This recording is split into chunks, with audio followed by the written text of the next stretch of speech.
Pati nga ako, kinalimutan ko na. Tol, totoo naman kasi. Magaling naman kasi talaga yung tatay mo sa pagboboxing. Saka alam mo, kung nandito ngayon yun, di mas mapapadali yung pagpasok mo sa tournament. Tol, may backer ka. Mismo. Tol, hindi ko siya kailangan. Sikat naman talaga dati tatay mo ah. Oo. Di ba idol mo nga siya kaya ginagaya mo nga the moves niya dati? Ko, di ba? Kung papasok ko sa boxing, sarili ko lang aasahan ko.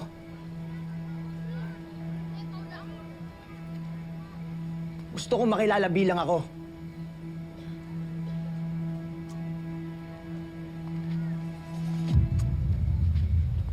Kulit mo kasi sabi ko sa'yo, tigilan mo na eh. Lo, di ba umagri ka naman? Kahit Gato ganun ka ng ganun eh. Na ikaw rin gumaganon ka pag ginagaya lang naman kita.